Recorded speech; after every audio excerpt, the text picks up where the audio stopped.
Moo! Moo, I say, moo! Hey guys, moo! Moo? Okay. Hello everybody, this is the Rabid Hedgehog, and today I'm going to do an honest review of the 2014 Kawasaki Ninja 300, and as you can see there, ABS.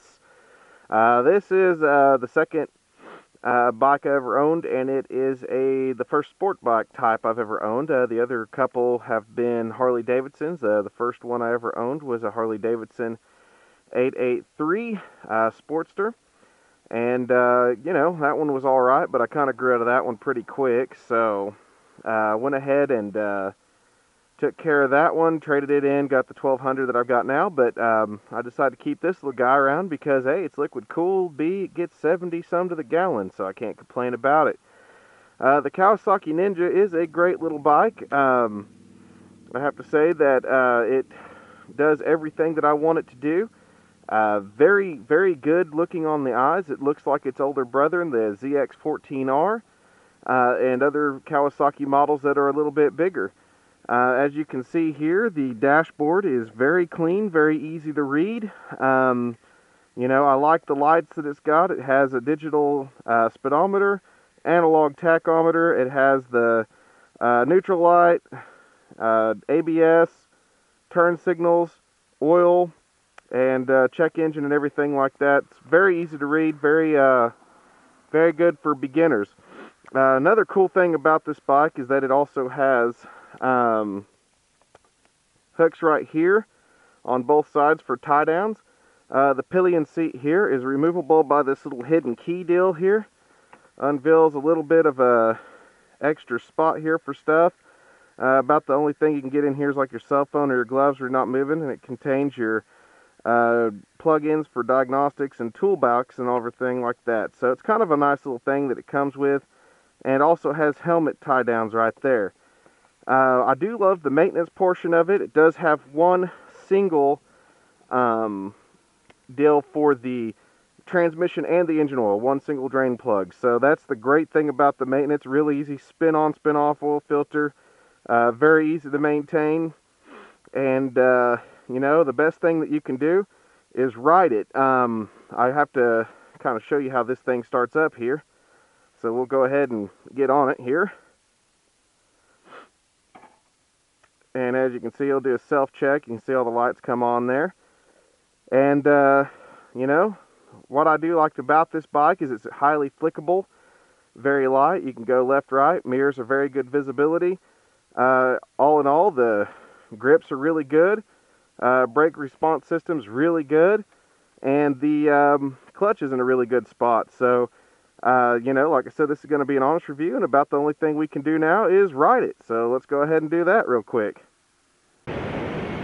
Now, one good thing about the Kawasaki Ninja 300 is that it's a very compliant chassis, and I love the way that they engineered this thing. It does really, really well in the twisting.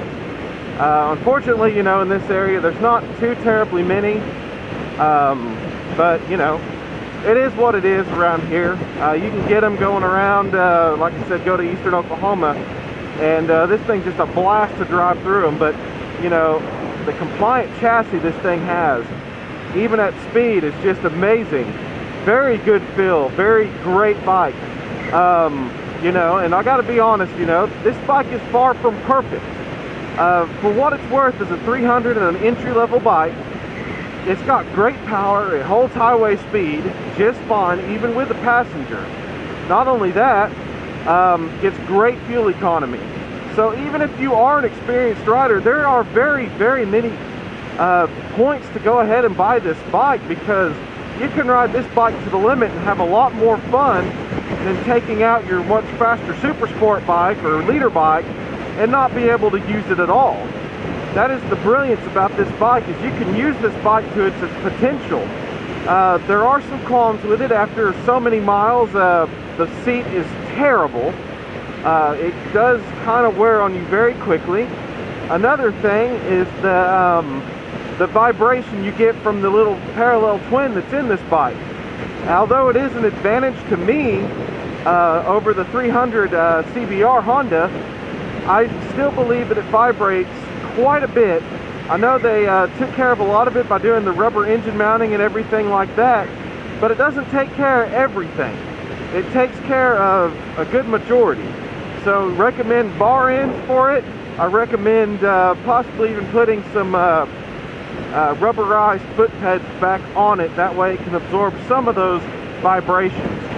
Other than that, the last qualm I've got with it just absolutely has to be just the price is a little bit higher than most of your entry-level bikes.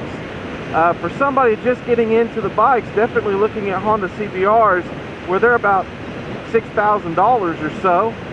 This bike comes in, or actually they're less than that, they're like $4,000, excuse me, $4,000, $5,000. This bike here is $5,700 with the ABS option. But that ABS option is really good. Another good thing about it that I believe is a plus is the slipper clutch. Whenever you make a sloppy downshift, it doesn't punish you by completely locking that rear wheel up and causing you to possibly lose control. It just completely, utterly takes it, works, and is easy to handle. So, you know, when it comes down to a good quality bike to start out with, or if you're an experienced rider and you just want something that gets better gas mileage than, say, your Cruiser or your Super Sport, then, you know, I go ahead and recommend this bike, this Kawasaki Ninja 300. It's one of the best I've ever rode in terms of the smaller bikes, one of the smoothest, and definitely the most compliant chassis. I mean, like I said, you can just flick this thing all day long. One more complaint, change your tires. The road winners that come on this bike at first are bias ply tires. They are not so good when you start getting to the outer edge of your grip.